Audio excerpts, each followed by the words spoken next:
great friend of my daughter and my son-in-law, and he's done an incredible job. And it's really wonderful to be with the unbelievable leaders of our nation's historically black colleges and universities. It was a very important trip for me to be here with you today. A couple of people aren't happy because I had to cancel them out, but that's okay. We don't mind. I'm truly honored to be here today to celebrate the vital and cherished role of the HBCUs in American life. Together we will ensure that HBCUs continue to thrive and prosper and flourish for the countless generations to come. For more than, and we know we're doing it. We've done a lot and we're going to do a lot more. For more than 180 years, HBCUs have strengthened our country and called America to greatness. Your institutions have been pillars of excellence in higher education and the engines of advancement for African American citizens. They've been incredible, the job they've done.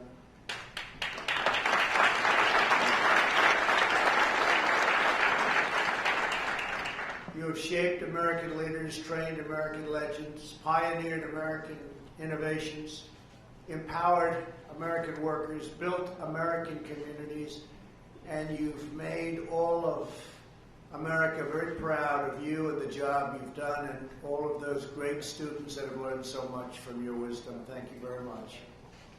This nation owes a profound and enduring debt of gratitude to its HBCUs.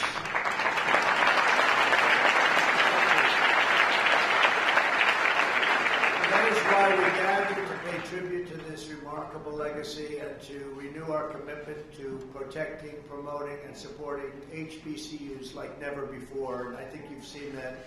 You've seen this administration's commitment bigger and better and stronger than any previous administration by far.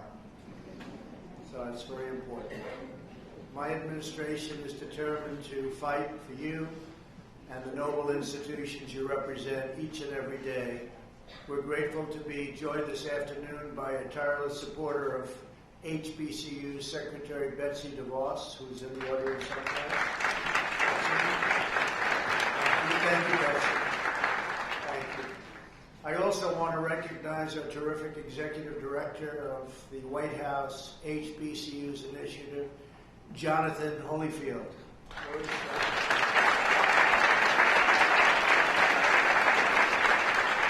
I want to tell you, Evander Holyfield is a friend of mine, and he could fight. You always knew when you went in the ring with Evander, he may be 50 pounds lighter, but you knew it was going to be a tough night out there for you. But it was something. I just spoke with my board of advisors for HBCUs, and let me thank our amazing chairman, Johnny Taylor. Johnny, thank you very much.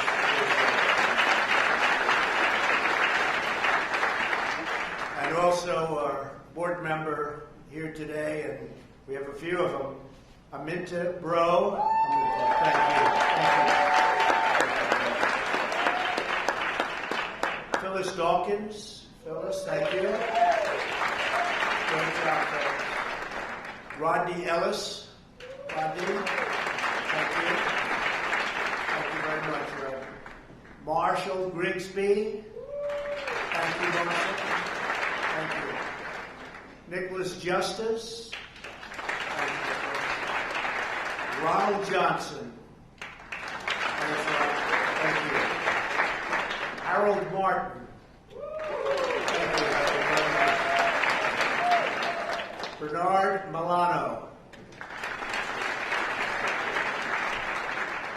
Connie Rath and Billy Hawkins. Thank you. Thank you all. And Billy, I will always remember the Talladega Marching Band in my inaugural parade. That was something. You topped them all. That's a great group. Thank you very much. They were fantastic. This afternoon, we are also thrilled to be joined by more than 40 students who were selected as the 2019 White House HBCU Competitiveness Scholars. Would you please stand so that we can congratulate you and applaud?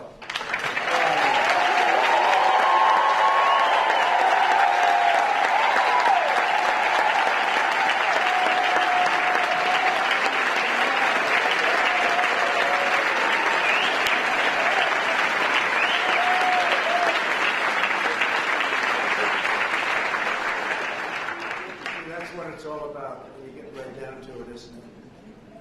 The inspiring tradition of HBCUs dates back to the Civil War era, when pastors, abolitionists, and men and women who had escaped slavery founded many of the first colleges and universities for African Americans.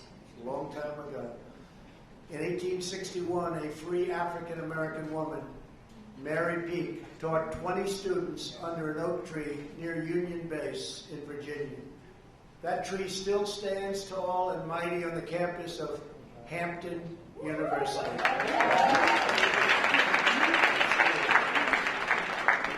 In the face of immense hardship and painful injustice, your schools rose to the very pinnacle of academia, becoming many of America's finest and most acclaimed institutions of higher learning. Tremendous respect everybody has for the work that many of you have done, almost everybody in this room has done, I can tell you. HBCU graduates have improved and uplifted every feature of American society.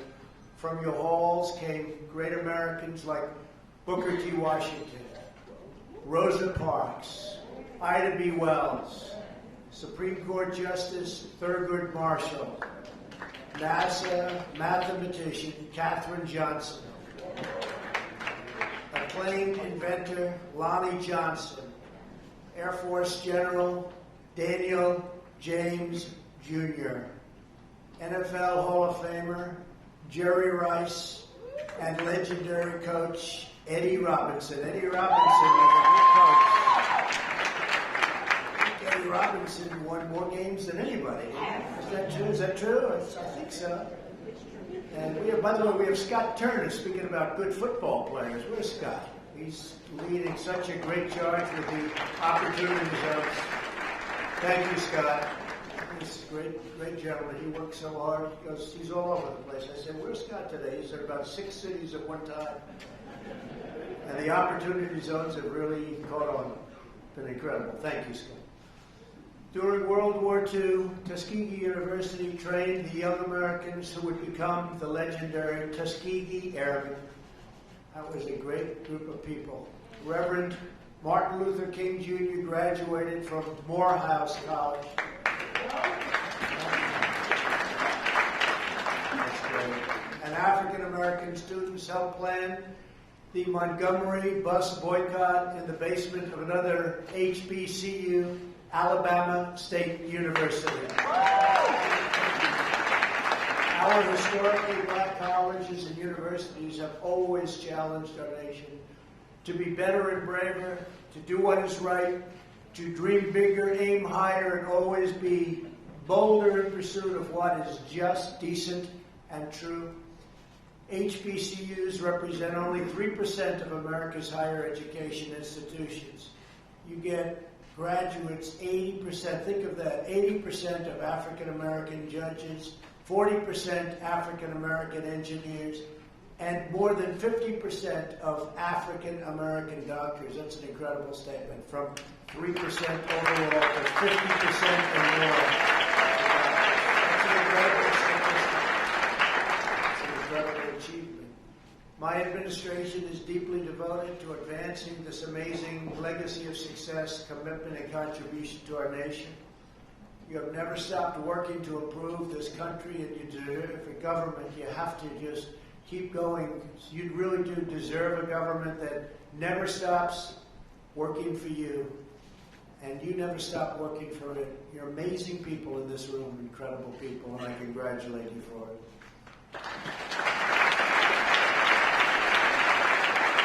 That is why in my first weeks in office, I took action to make HBCUs a top priority once again.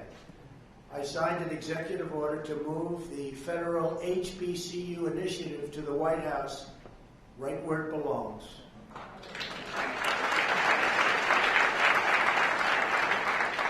Over the past 2.5 years, we have listened and learned from you, and we have taken very, very major action. I think you know that. I signed legislation to increase federal funding for HBCUs by a record 13%. That was the highest ever done. members of the Thurgood Marshall College Fund asked us to lift the ban on Pell Grants for summer classes. I included that change in my budget, and we worked with Congress, and we got it done.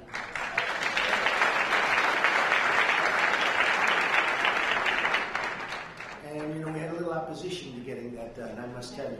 But we got it done. In the fall of 2017, we met with leaders of HBCUs devastated by Hurricane Katrina, Dillard University, Southern University at New Orleans, Tougaloo College, Xavier University of Louisiana. And less than a year later, my administration took action to fully forgive their disaster loans so these colleges could get out of debt and back to their critical mission of educating our nation's future leaders, and truly great leaders they will be. So congratulations.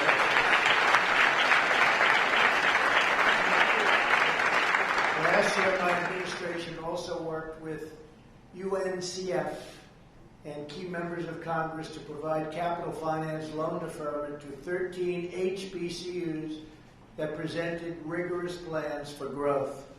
In total, over the last 2.5 years, through the capital financing program, we have provided more than $500 million in loans to HBCUs.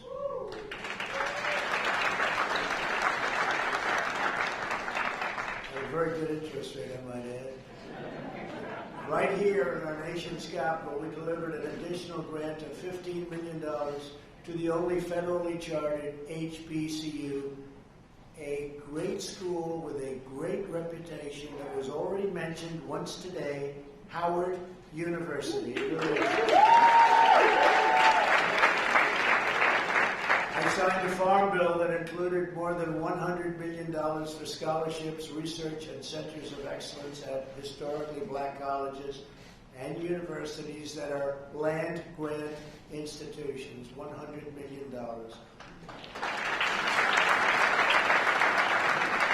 And thanks to Secretary DeVos' leadership and her work with many of you, we've also made unprecedented progress to reduce unnecessary regulatory burdens so that your institutions are free to innovate and offer more flexible options for the students. And you're doing that. You're doing a lot of great options. I looked at some before. You've got a lot of really great options, and that's what you need. Today, I'm thrilled to announce another major action we're taking to protect HBCUs. Previously, federal law restricted more than 40 faith-based HBCUs and seminaries from fully accessing federal support for capital improvement projects. This meant that your faith-based institutions, which have made such extraordinary contributions to America, were unfairly punished for their religious beliefs. Did we know that? Did everybody know that? Because that was not good. This week, our Department of Justice has published an opinion declaring such discriminatory restrictions as unconstitutional.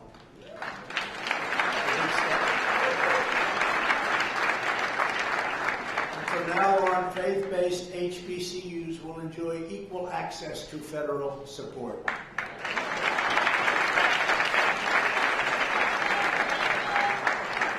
When I came into office, I directed the entire federal government to develop a strategy to support historically black colleges and universities. Today, 32 federal departments and agencies have released statements of priority that are helping your institutions receive resources and support that you deserve. To give just a few examples, NASA is expanding outreach to HBCU students who want to become scientists, engineers, and even astronauts. I don't know about the astronaut. I don't want to be an astronaut. How about you? Does anybody want to be an astronaut? I don't see too many. I see one. There's one brave person over there. That's pretty great, though. But what we've done there is terrific. And for those that do want to be an astronaut and those other wonderful things, it's now possible. The Departments of Labor and Education are working with HBCUs to increase apprenticeship opportunities. Our federal budget also prioritizes HBCUs and our plan to give more students access to state-of-the-art training in high-demand fields such as science, technology, engineering, and math. We want to help each student have the experience they need to get a tremendous job, enjoy a rewarding career, and join our great national effort to rebuild America. That's what we're doing. The fierce dedication to strengthening HBCUs is a core part of my administration's unwavering focus on the project of national renewal. We are working every day to make decisive decisions so that we can really avoid many of the failures of the past. There have been so many failures. It just didn't work. And a lot of that's been our government's fault. They didn't allow it to work. We're fixing decades of mistakes made by politicians in both parties who put the needs of other countries before our own country and who put special interests before the interests of everyday, hardworking Americans. Past leaders spent trillions of dollars in the Middle East, but they let our citizens suffer, our middle class languish, and our neighborhoods fall into total disrepair. And they didn't take care of our colleges. I mean, our colleges at different levels. They didn't take care of a lot of things. The Washington establishment enacted ruinous trade policies that devastated millions of hardworking families and inflicted deep economic pain on many African American communities. Both leaders in both parties let China and other nations loot our jobs, raid our factories, and shatter the dreams of our citizens. China would take out of our country more than $500 billion a year for many years and steal our intellectual property. Things are much different today. More than 500,000 African Americans lost good-paying manufacturing jobs after a twin disasters of NAFTA and China's entrance into the WTO. That's the World Trade Organization.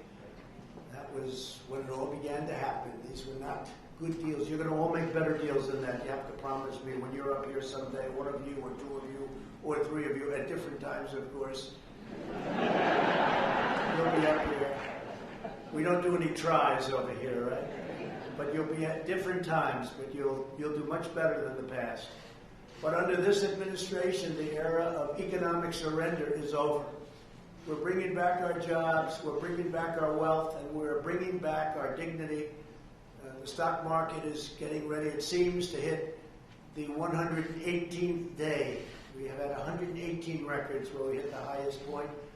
And 3 weeks ago, they were saying recession, recession. They were hoping for recession because maybe that would hurt our chances of doing all of the things that we're doing. But we're getting ready, it looks like, to hit another great milestone, another great all-time stock market record, which to me means jobs more than anything else. Forget about stock prices, it means jobs. After years of building up other countries, we're finally building up our country, standing up for our workers and fighting for our forgotten communities. The first and highest duty of government is to take care of its own citizens. African Americans built this nation through generations of blood, sweat, and tears.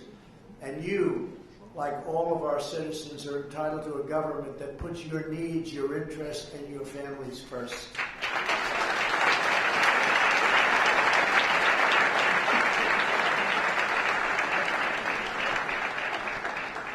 The first agenda and the America First agenda is about the sacred bonds of love and loyalty that unite all Americans.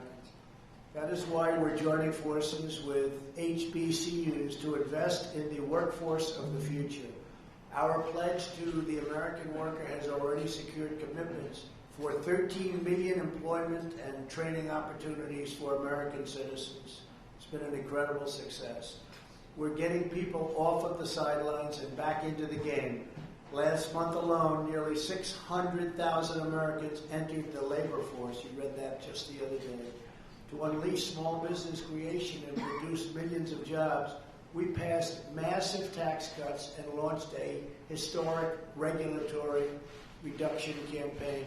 We cut more regulations than any president in history, even though they've been there for, in many cases, a lot longer than I have. Thanks to these pro-American trade, tax, and regulatory policies, the economy is booming and wages are rising, and our country is very much respected again. Last month, the unemployment rate for African Americans hit yet another all-time historic low. In the history of our country, it's the lowest number we've ever had.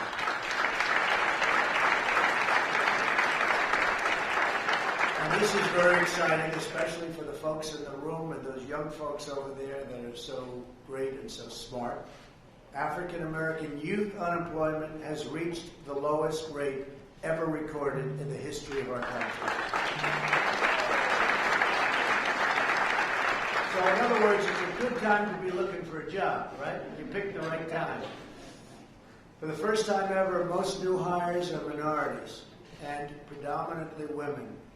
So that's a big statement. Most are minorities and women.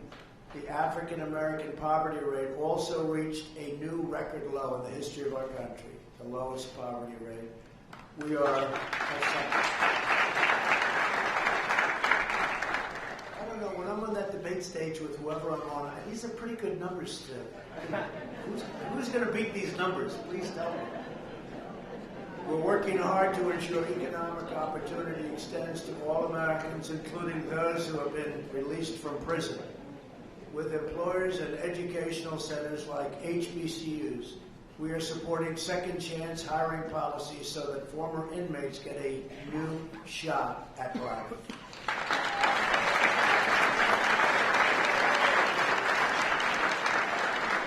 We're very proud of this. I have to say that it's never been like this before. There's never been anything where you get out of prison and they weren't able to find jobs. They had that stigma. They weren't able to find a job. Nobody would hire them. And today, a lot of it has to do with the fact that the employment numbers are just about record low for our country. And it's been incredible. The success has been incredible. And the quality has been incredible. So many employers are saying, I wish I knew about this. I would have started it years ago. So it's been an incredible time, and there's never been a time like it as far as people getting out of prison and getting a real shot at life. So we're very proud of that. This is just one more way that we live by those two simple and really crucial rules: buy American and hire American. For this reason, we are also pursuing immigration reforms to protect jobs and wages for American workers, especially those who have been left behind. We're fighting to give every parent of every student access to school choice because no American child deserves to be trapped in a failing school. To remedy unfair sentencing laws that disproportionately hurt African Americans, last year I proudly signed groundbreaking Criminal Justice Reform into law, a bipartisan First Step Act. So we signed that just recently. We were never able to get it, and we got it. We've taken historic action to confront the opioid crisis, and last year our nation saw the first decline in drug overdose deaths in more than 30 years. My administration has such a big thing, such a problem for our country, and such a problem for countries all over the world. It's a tremendous problem, the drug problem. My administration has also launched an unprecedented campaign to spur investment and revitalization in our country's most underserved communities. Under this vital initiative, America's governors have designated nearly 9,000 communities as opportunity zones, and that's where Scott has been so incredible. About half of all of the HBCUs are located in these opportunity zones. Scott, come up here for a second. Just come up. This guy is so unbelievable, the job he's doing. I only asked, do you sleep? But they asked me that question too. Do you sleep? He sleeps, I think, maybe less than I do. Come on up, Scott.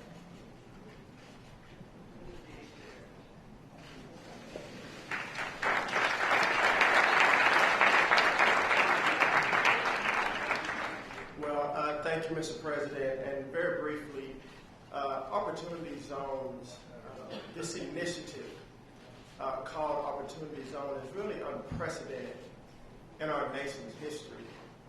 You take private capital and you partner it with public investment to bring about real revitalization and transformation in our communities. And it's unique because it's not just economic development, it's community development. See, poverty, it has no favor. Poverty is in the black community, it's in the white community, it's urban, it's rural, it's tribal, it's suburban. We've been to 38 cities in the last 15 weeks. And I've seen some of the worst cities in our country, from coast to coast, tip to tip, and even in the heartland. And one thing I've learned is that poverty does not care what you look like. It doesn't care where you come from. But I've had an old saying that I like to teach my son: we fight fire with fire. The name of this council is the White House Opportunity and Revitalization Council. Revitalize means to imbue with new life. It means to reinvigorate, to re-energize. Revitalization also has no color. Revitalization has no party, ladies and gentlemen. Revitalization starts in the heart of every man and every woman. And our goal here, our mission, and thank President Trump and his administration for the courage and the vision for this. Our mission is, yes, it's job creation, it's new businesses, it's housing, but it is the eradication of poverty in our nation, a systemic problem that has crippled this nation for a long time. But we're here and we need all of you. We spoke to the HBCU conference yesterday. We need everyone in this room, one, to pray for our leadership, to pray what we're doing. And number two, see how you can get involved to bring about revitalization where you live. Doesn't matter, black, white, Democrat, Republican, doesn't matter. Revitalization starts in the heart. I'm grateful to steward this council, and I'm going to try to reach as many people as we can. Because at the end of the day, long after all of us are gone to glory, this has to have a generational impact, and history will tell the story of revitalization.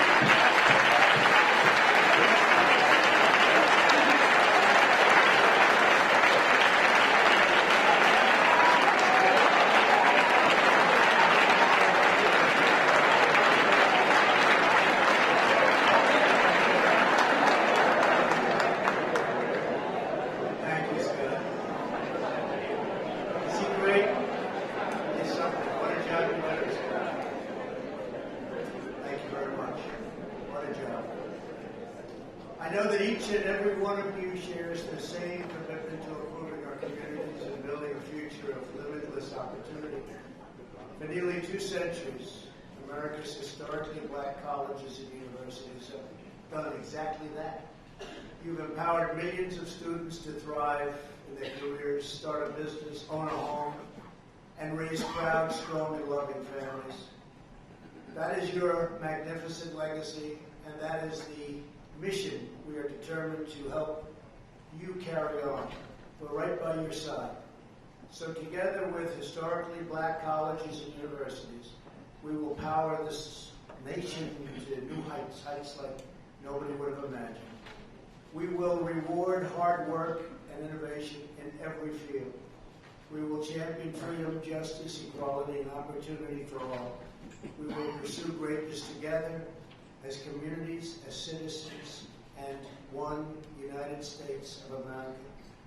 Every day of my presidency will strive to give every child of every background, in every race, religion, color, and creed, the best chance to reach that beautiful American dream. As we do, I pledge that we will always support the institutions which help make these goals possible. Our nation's wonderful HBCUs. We will never let you down, and we will never stop fighting for you. And I just want to thank everybody